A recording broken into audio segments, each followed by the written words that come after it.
बोलिए भारत माता की, देवरान भगवान की, तेजाजी महाराज की, सभी देवी देवताओं की, जनता जनार्दन की, आप सबकी। मुझे पता ना खुद की जब बोलोगे, पर मेरे को आज ताज्जुब हुआ कि आपने भाई प्रवीण माली की बात पे और सहमति जताई। अपन जब तक आपस में लट पटंगा नहीं कर ले तब तक आनंद ही नहीं आता। और प्रवीण भाई करेंगे आपस में भाईचारा निभाओ, बैठ के चाय पियो। तो मुझे पता नहीं प्रवीण भाई की बात का कितना असर होगा, लेकिन देव भगवान की महिमा कितनी है। सब वैसे मेरी ताकत नहीं है, मैं आपका दास हूँ कि आपके बीच में उतर के बोल रहा हूँ, लेकिन कोई बात मेरे दिमाग में ऐसे आ गई जिससे मुझे बोलना पड़े तो। मुख्यमंत्री और मंत्री का तो पता नहीं है, पर देव भगवान के दरबार में जीवन जब भी सफल होता है जब हम संतरी की तरह मजबूती से जनता के बीच में काम करते हैं। और मैंने अपनी प्रजा को बिना किसी पार्टी, बिना किसी जाति के भेदभाव से 10 वर्षों से अपने परिवार की तरह माना है, क्योंकि मेरे सामने जो कौम बैठी है ये वो कौम है जब इस धरती पर इसका पसीना गिरता तो ये धरती अन्नपूर्णा होती है, और इसी कौम का जाया जब सीमा पर लड़ता है तो भारत माँ की आन बान शान की रक्षा होती है।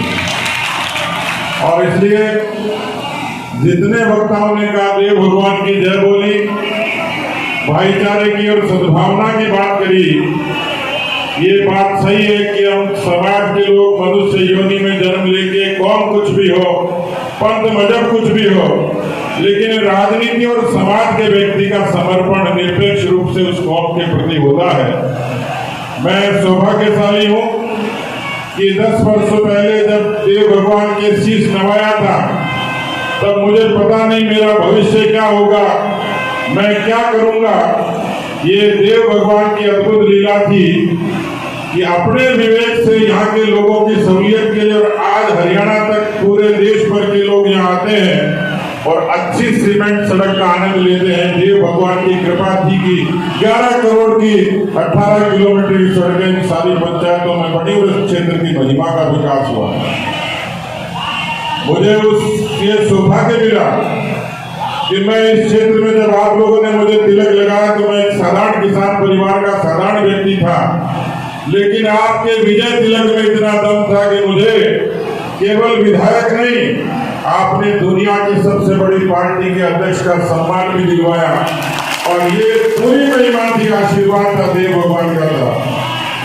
मैं इस देव दरबार में ये निवेदन आपको करना चाहता हूँ कि मैंने देव भगवान के प्राकट्य स्थल को नहीं देखा था, उनकी जन्मभूमि को नहीं देखा था, मैंने साधु माता के उस स्थान को नहीं देखा था, लेकिन मुझे यह सौभाग्य मिला कि आपके वोट की ताकत देखिए कि आपने विधायक बनाया, आपने के वोट से विधायक से मैं पार्टी का अध्यक्ष बना, और पार्टी का अध्यक्ष बना तो देव भगवान की कृपा देखिए कि दुनिया के सबसे बड़े लोकतंत्र के देश के यशस्वी प्रधानमंत्री के साथ मुझे हेलीकॉप्टर पर मालाशेरी की उस डोंगरी पर जाकर देव भगवान के जन्म स्थान के दर्शन करने का सौभाग्य मिला।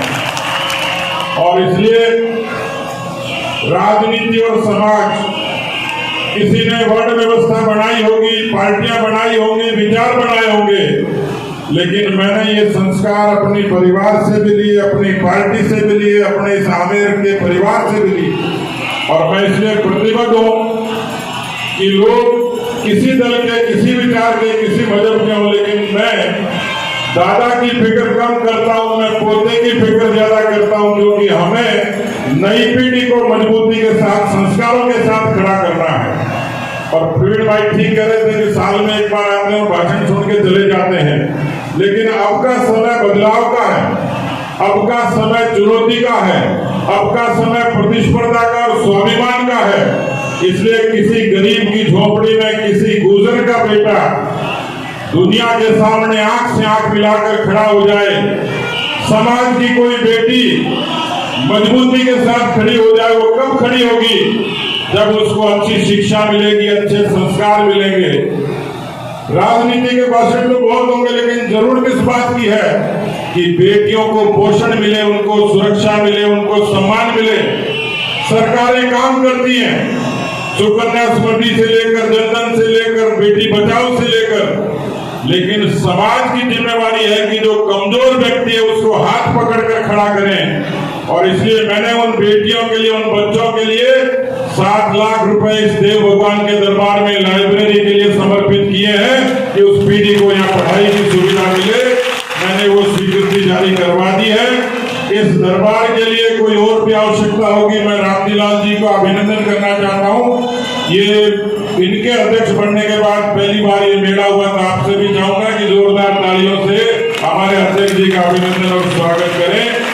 मैं इतना ही निवेदन आपको करता हूँ, वोट अपनी मर्जी का है, राजनीतिक मंच भी नहीं है, चुनाव भी नहीं है, जहां मन करे वहां दीजिएगा, लेकिन कम से कम अपने भविष्य को और अपने इस आमिर परिवार की चिंता करते हुए हमें सद्भाव के साथ, एकता के साथ, भाईचारे के साथ में नई पीढ़ी की चिंता करनी है। मैं आपको भरोसा देता हूं कि मैं किसान के परिवार में जन्मा, इसलिए मेरी जुबान और कलम चलेगी। मैं किसी भूमिका में हूं, किसी जगह हूं, लेकिन मेरी जुबान और कलम मेरे आमिर के परिवार के 36 कौम के भले के लिए चलेगी। इतना निवेदन आपको करना चाहता हूं। बहुत बहुत धन्यवाद। जय हिंद, जय भारत।